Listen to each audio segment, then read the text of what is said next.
자, 오늘 게스트 시간 때문에 여차저차해서 좀 늦게 시작합니다. 김학용 의원 나오셨습니다. 아무 때나 불러도 당신께 맞춥니다. 안성 출신 김학용입니다. 반갑습니다. 오늘 시작하기 전에 예. 공장장님 저기 세계에서 가장 자극적인 나라라고 예. 짐 로저스와 예. 관련된 책이 나왔더라고요. 그래서 서점 갔다가 공장장님 하나 드리려고 3월 달에 한번 와서 여기서 인터뷰한 것 같아서요. 네. 예. 김영란법 범이니까 너무 신경 쓰지 마십시오. 아니 출판사하고 상관없으시잖아요, 그죠? 예, 그래 관계없습니다. 예. 그냥 책 사시다가 네. 예. 상품권이 하나 남아서 사신 거예요? 아닙니다. 돈 주고 샀습니다. 감사합니다. 자, 오늘 한 세 가지만 딱 짚고 넘어가죠. 일본 관련, 그 다음에 청문회 했으니까 청문회 관련, 그리고 당내 갈등. 세 개 가지고 한 2시간 하죠, 뭐. 이게 당내 갈등이 개파 갈등이냐 아니냐 이거 있지 않습니까? 딱 정리해 주십시오. 우선 어떤 질문이든지 당신께 맞추겠습니다. 지금 일본 수출 규제 관련해서는 자유한국당에서 어떻게 입장을 정리해 가고 있습니까? 그 뭐 정리라기보다는 팩트가 그런 거죠. 그 강제징용 피해자에 대한 배상 판결이 나오고 나서 예. 정치 보복적인 성격으로 시작된 거다. 그건 명백하고. 네, 그렇게 명백하고요. 우선 첫 번째 지적하고 싶은 것은 이게 아마 작년 10월 30일로 기억이 되는데 예. 이 판결이 나고 나서 사실은 일본에서 이런 대응이 나올 것이라고 충분히 예견이 됐는데도 예. 8개월 동안 전혀 정부에서 손 놓고 무사한 일에게 대응을 하다 보니까 정말 그렇지 않아도 어려운 대한민국 경제에다가 아주 일본에서 정조준을 해가지고 지금 정밀 타격을 했단 말이죠. 제가 삼성 관계자를 만나봤더니 마침 제 사무실에 와서 만나봤더니 제가 궁금해서 물어봤어요. 그랬더니 이게 이제 7월 1일 날 예. 그 발표를 하고 7월 4일서부터 발효가 돼서 부랴부랴 일본에 뛰어가 가지고서 있는 거 없는 거 다 구해다가 지금 3가지 소재를 가져왔는데 예. 아껴 써봐야 최대한도로 2달밖에 못 버틴답니다. 예.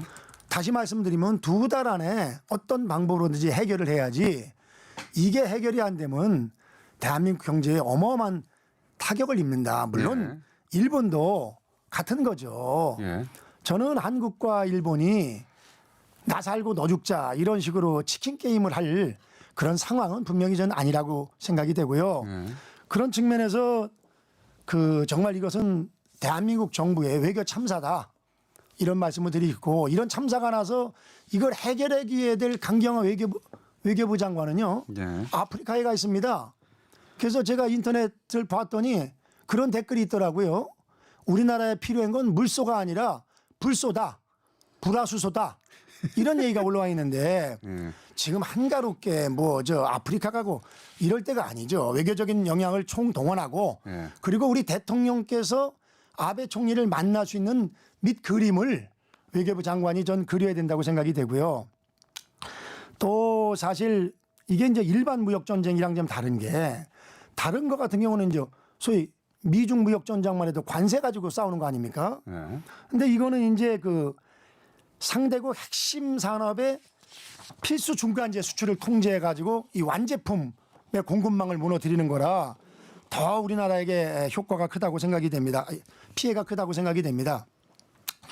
제가 이제 한배우연 친선협회 회장이고 그 베트남 방문단이 오셔서 4박 5일 동안 제가 잘 모셔서 어제 갔습니다. 근데 마침 또 하필이면은 또 그 베트남 며느리 구타 사건이 있어서 제가 아주 4박 5일 동안 정말 그 오해 안 가도록 잘 말씀드리고 또 앞으로 이런 기회를 통해서 정말 베트남 며느리들이 더 행복하게 살 수 있는 그런 법적 제도적인 장치를 마련하겠다 이런 말씀도 드렸는데 베트남뿐만 아니라 사실은 다른 다문화 가족도 다 물론이죠. 마찬가지입니다. 동일한 거죠. 그래서 제가 그 베트남에 가서 처음엔 이해가 안 됐었어요.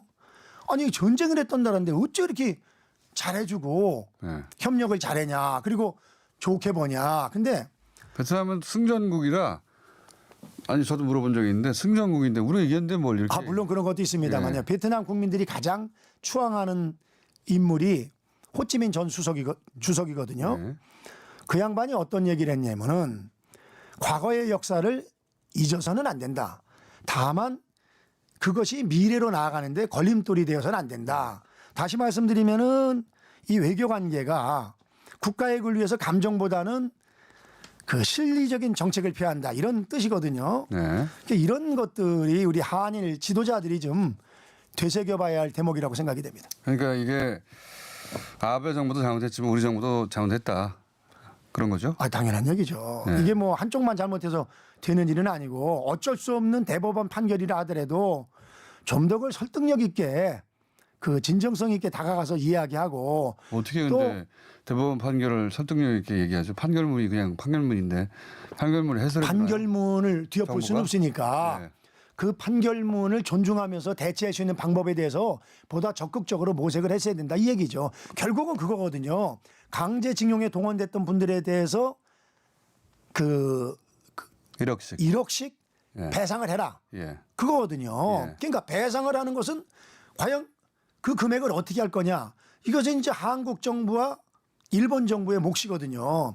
근데 그런 노력에 사실은 너무 등한시하고 우리나라는 뭐 상권 분리돼 있다 이런 얘기만 했는데 우리나라에선 상권 분립이 돼 있지만은 한국과 일본의 관계에 있어서는 상권 분립만 가지고서 이렇게 나몰라라기는 사실은 무리가 있었던 거죠. 적극적인 방안을 찾았어야죠. 근데 일본이 우리 사법부의 판결에 대해서 정부 보고 책임지라고 하는 건 그건 잘못된 거 아닙니까?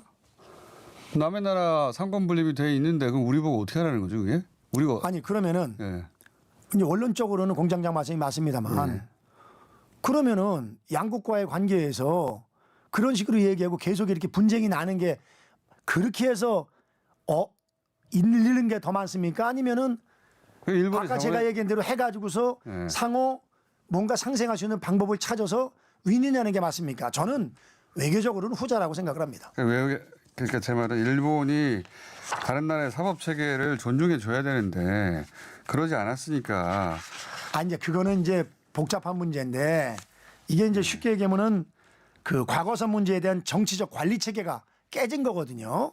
일본은 1965년도에 체결된 한일 청국경 협정에 의해서 개인에게 배상할 필요가 없다.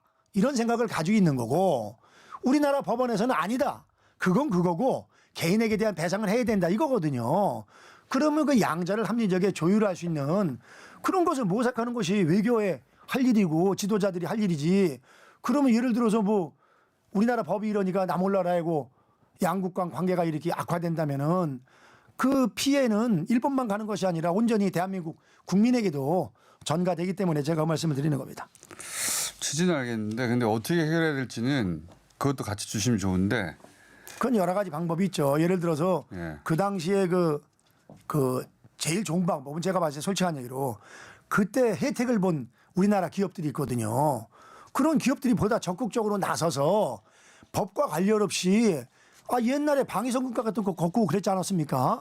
그런 여러 가지 방법을 모색을 할 수가 있죠. 그렇게 진정성 있게 나오면은 아마 일본에서도 또 전형적인 방법이 제시될 수 있다고 저는 생각이 됩니다. 아니 근데 그 강제 동원을 하는 한 것은 일본의 기업인데 우리 기업이 돈을 모아서 줄 일은 없지 않습니까? 아니 그때 우리나라 기업들이 혜택을 받은 부분이 있거든요. 1965년도에. 그리고 그걸 바탕으로 해서 많은 도움을 본 기업들이 있기 때문에 그래서 뭐 1+1이니 뭐 그런 게 나온 거 아닙니까? 그 양국 기업이 참여하는 1+1 그걸 일본 측에 이제 뒤늦게 제안을 한 바가 있죠. 지난달 19일인가 제안한 적이 있죠. 네. 네, 취지는 제가 잘 이해하겠고. 네네. 자, 그래서 일본 정부 그리고 한 가지 참 잊어버리기 전에 일본 정부가 예. 정부에서 발표한 것 중에 한 가지 예. 좀 그 넌센스가 뭐냐면요. 그런 얘기를 했거든요. 그 이번에 수출 규제 받은 대응 소재를 부품 개발하는데 네네. 뭐 1조씩 매년 투자를 하겠다 이런 얘기를 예, 했는데 아니 삼성이나 SK 하이닉스가 1조가 없어서 투자를 못 합니까? 그 지금 그 삼성 반도체 예. 그 공장 한 동 짓는데 저도 깜짝 놀랐는데 예. 건물 짓는데 15조가 들고요. 네네. 장비 채우는데 15조가 들어서 한 동에 30조가 들어간답니다. 이번에, 그런데 비메모리 분야에 투자를 그렇게 해서 작년에. 예. 그런데 그 1조가 없어서 못 하는 게 아니거든요. 예를 들어서 그 99.999% 순도를 가진 일본의 불화수소 예. 제조하는 업체가요. 100년 된 가업이라고 합니다. 그러니까 이게 시간이 걸리고 그러기 때문에 이걸 지금 이제 우리가 만들어 가지고서 극복하겠다는 건 안 맞는 거고요. 장기적으로는 물론 준비를 해야 되겠죠. 앞으로 어떤 사태가 있을지 모르고 또 우리나라가 독자적으로 이런 것을 개발하는 것이 안전하기 때문에 하지만 단기적으로는 현재 2달밖에 못 버티는 입장에서 그 장시간 걸리는 WTO 예. 무역 제소 예. 그것도 그것대로 해야죠. 뭐 네. 물론이죠. 그건 네. 그것대로 해야 되지만 그런 것만으로 의존하기에는 너무나 지금 절박한 심정이라 그렇게 생각이 들고요. 그리고 청와대에서 뭐 그저께인가 30대 총수들 불러가지고 그거 뭐 코미디입니까? 뭡니까? 그 저 정책실장이라는 사람은 나와가지고 뭐 3분이라고 1분짜리 뭐 조연출입니까? 뭡니까? 그거 들고 와가지고 아니 하고 싶은 대로 얘기해가지고서 해도 시원찮을 판에 예. 대기업 총수한테 3분 시간 주고 2분 지나면 1분이라고 그 저 명색이 저 청와대 정책실장이라는 사람이 들고 예. 이거는 정말 누가 저 연출 기획했는지요. 정신 나간 사람들입니다. 그러니까 이 나라 경제가 이 모양 이 꼴이죠. 각성해야 됩니다. 예. 근데 30명이나 되니까 발언 시간을 제한하지 않으면 아니 30명 다 줬습니까? 겨우 3명 주고서. 그건 아니죠. 18명 발언했다고 그러는 것 같던데. 그리고 예. 그리고 이런 거죠. 저도 이명박 대통령 때 제가 청와대 사회도 제가 2번 직접 봤습니다만 예, 기억납니다.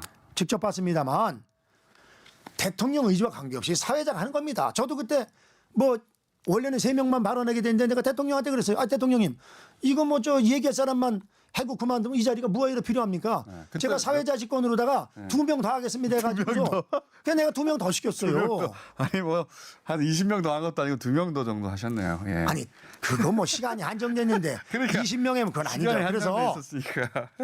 3분 이렇게 제한하는 건 안 맞고요. 예를 들어서 정적 길어지면은 그 뭐 죄송하지만 지금 시간 관계 때문에 나머지 분들은 서면으로다가 주시면 저희가 정성껏 답변하겠습니다. 이게 맞는 거죠. 네. 알겠습니다. 자, 어쨌든 그 1조는 삼성 같은 데 준다는 게 아니라 그 납품업체는 삼성이 아니니까요. 대기업이 아니니까 거기다가 지원하겠죠. 예. 아 근데 이제 일조 가지고서는 어림도부터 그 얘기를 하는 거죠. 네. 그래도 없는 것보다 낫지 않습니까? 예. 뭐 자. 없는 것보다 당연히 할 테죠. 왜냐하면 그 납품업체들은 대기업이 아닐 테니까.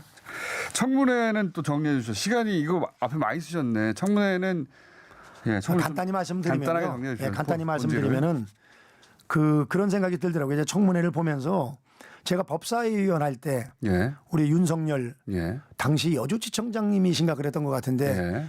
우리 이제 국정감사에 오셔서 발언하는 걸 봤을 때 2013년인가 뭐 그때였죠. 아주 기계가 있고 소신 있는 분이었고 또 능력이 출중한 분으로 알고 있는데 예. 이번 청문회를 지켜보면서 아 윤석열 그 지검장도 자리 욕심이 좀 생겼구나 하는 생각을 제가 받았고요. 예. 뭐 큰 잘못이건 작은 잘못이건 거짓말을 한 거는 사실이죠. 그걸 뭐 법률적인 용어로 하면 위증이고 쉬운 말로 하면 거짓말을 한 거죠. 어떤 이유가 됐든지 간에. 근데 검찰총장이 가져야 될 가장 중요한 덕목이 바로 그 도덕성 아니겠습니까? 그리고 솔직함 이런 건데 그런 측면에서 평소 알고 있는 윤석열과 많이 달랐다. 그리고 실제 검찰총장이 되기 위해서 거짓말하는 것이다. 이 검찰총장이 되기 위해서 거짓말을 했건 어떻게 하다 보니까 거짓말을 시작을 했건 간에 근데 버전이 7년 전에 기자한테 사실대로 말하지 않았다고 그게 아니라 이번 청문회에서 위증을 했다고 두 가지가 부딪히잖아요. 어느 쪽이라 보세요? 아니요 일단은 뭐 7년 건은 제가 얘기할 것도 없는 거고 녹취가 7년 전 거니까. 예 청문회 때 예. 6명의 청문위원들이 근데 그게 7년 전 녹취하고 부딪혀서 얘기하는 거니까. 아니 근데 똑같은 거죠. 이남석 변호사한테 2012년도에 네네. 그 윤우진 전 용산 세무서장에게 변호사를 소개한 적이 있냐? 7년 전에. 예. 근데 6번 동안 없다고 그랬거든요. 그렇죠. 그랬다 이제 있는 걸로 밝혀지니까 있는 걸로 밝혀진 게 아니라 7년 전에 자신이 했다고 말한 적이 아니 있는 물론이죠. 거죠. 예. 자기가 한 거니까 맞는 거죠. 그럼 자기가 그 뭐 딴 사람이 했습니까? 근데 소개는 안 된 걸로 지금 대부분 자 제가 말씀을 드릴게요. 정리가 그러면. 되는 것 같은데. 그러면 예. 그러니까 7년 그러면 전에 나중에는 예. 선임은 안 됐다 그랬는데 선임도 된 걸로 나타났어요. 그랬더니 또 마지막에는 윤대진이 적극적으로 나서가지고 아마 나 때문에 내가 곤란할까봐 본인이 그렇게 얘기한 것 같다. 근데 그리고 왜 청문회장에서도 나왔던 경찰들이 거기에 그 윤석열 지검장이 보낸 문자나 연루 의혹이 없다고. 그게 이유가 되는 거는 증언도 저는 했잖아요. 아니라고 보고요. 그렇기 때문에 이것은 어떤 경우에도 자기가 착각을 했건 뭐 알겠습니다. 예, 네, 어쨌든 선의로 그랬건 간에 7년 전 말과 다르다. 뭐 아이고 너무 이렇게 희석시키려고 그러지 뭐, 아니, 뭐 물타기입니까 뭡니까 이거? 제가 따져보니 그렇던데요. 아니 얘가 이건 분명히 예.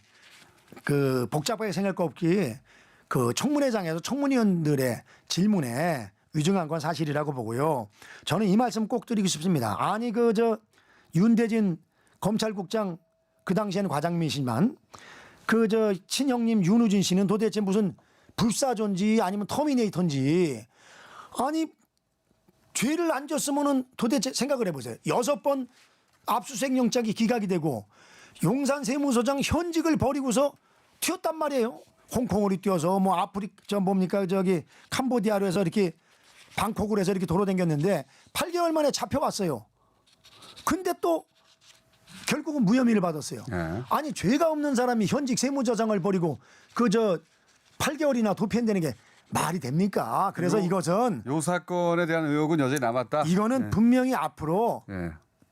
제가 박지원 선배님처럼 장을 지집니다. 박지원 선배님이 정치 9단이라 했는데 난 뭐 9단은 아직 어림도 없고 뭐 한 글쎄 비서관 경력서부터 도의원 경력까지 하면 6, 7단은 될 것 같은데 7단으로 하시고. 예, 그럼 뭐 7단으로 했는데 제가 아주 이거 저 앞으로 이거 나중에 조사 안 되면은 제가 5단으로다가 제가 2단 내리겠습니다. 아, 조사는 될 것이다. 그리고 100% 이거는 뭐가 나올 앞으로 것이다. 그리고 저 주광덕 의원이 다시 지금 이제 그 고소인가 고발인가를 했죠. 예, 예. 그런데 뭐 현 정부에서 밝혀지건 다음 정부에 밝혀지건 다음 정부에 밝혀지건 전 이 진실은 분명히 뭔가 나올 것이다. 밝혀지리라고 생각이 됩니다. 이거는 아주 냄새가 너무 나고요. 네. 상식적으로 있을 수 없는 일입니다. 이쪽 분야의 전문가가 박지원 의원인데 자기가 한번 파봤더니 없더라고 그러는데. 그 집단과 전문가가 집단이 요새 되겠는데요. 뭐 네. 다른 자리 욕심이 있는지 좀 약간 좀 형평성이 이르셨더라고요. 시간이 없이 요거만 딱 네네네네. 여쭤보고 갈게요. 그러면 이거는 제 의견이 하도 분분해가지고 최근에 네. 뭐 각 상임위 위원장 자리를 놓고 뭐 황영철 위원장 비롯해가지고 자리를 물러나라 못 물러나겠다 아니면 거기도 물러나라 뭐 이런 게 몇 가지 있지 않습니까? 자유한국당 내. 근데 하필이면 물러나는 사람들이 다 비박에 가까운 사람들이고 그리고 새로 들어온 사람들이 다 친박에 가까운 사람들이어서 하필이면 우연히도 이거 개파적인 그게 결정 저 아니냐. 잘못 알고 계신 겁니다. 그래요? 왜냐하면은요. 다 굳이 따지면 지금은 뭐 친박 비박 자체가 따지는 것 자체가 무의미합니다만 굳이 따지면은 다 비박입니다. 왜냐하면은 소위 비박 의원님들이 삼선이 많다 보니까 예를 들면 그런 거죠.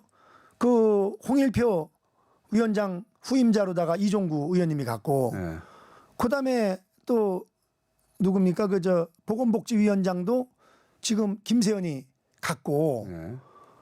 그리고 또 한 자리가 뭐가 있더라. 이제 전체적으로 보면은요. 아 여기 있네요. 국토위원장 자리 놓고 또 예. 박순자 의원하고. 그 박순자 예. 그리고 홍문표 선배도 비박이죠. 그건 그러기 때문에 그건 그 그러니까 개파 갈등은 전혀 아니다. 95%는 개파 활동이 아닙니다. 95%라. 그리고 5%는 뭡니까 그러면? 그건 뭐 그 시청자의 판단에 맡기고요. 이긴 있어요? 그런 낌새가 약간. 제가 분명히 말씀드리고 싶은 원칙이 깨지면은 이런 일이 발생이 되게 되고 그리고 원칙이 깨진 5%가 있다. 이 이유 여하를 떠나서 이런 그 자리 싸움 하는 모습을 국민들에게 보여주는 거는 원칙이 깨진 개파 갈등이 그 아주 그 자리는 어디입니까? 그러면? 부끄러운 우리 자유한국당의 자화상이라고 생각이 되고요. 네. 그리고 황영철 위원장 실질적으로 자리 아닙니까? 실질적으로 저 요새 뭐 아주 언론에서 잘 썼더라고요. 이렇게 문재인 정부가 진짜 죽을 수고 있지 않습니까? 외교도 왕따, 경제도 개판, 그다음에 저 안보도 뻥뻥 구멍 뚫리고 세상에 이렇게 무능한 정권이 없는데도 불구하고 네. 우리 자유한국당 지지도가 물론 이제 뭐 숨어져 있는 게 있지만은 공식적으로는 20% 조금 넘고 있는데 저는 이것은 우리 자유한국당이 각성해야 될 부분이라고 생각이 됩니다. 우리만 지금 조금만 잘해보면요. 네. 40% 50%까지 갈 수 있습니다. 알겠습니다. 국민들은 지금 아주 오늘- 이 정권에 학을 떨고 있습니다. 지금. 화이팅 하시고요. 네. 자, 그러면 남은 5%의 주인공은 황영철 위원장으로 전 위원장으로 보면 되겠습니까? 뭐 제가 직접 얘기할 수는 없고요. 네. 개판- 거의 뭐 그렇다고 보면 맞을 것 같습니다. 여기까지 하겠습니다. 김학용 의원이었습니다. 감사합니다. 네, 고맙습니다.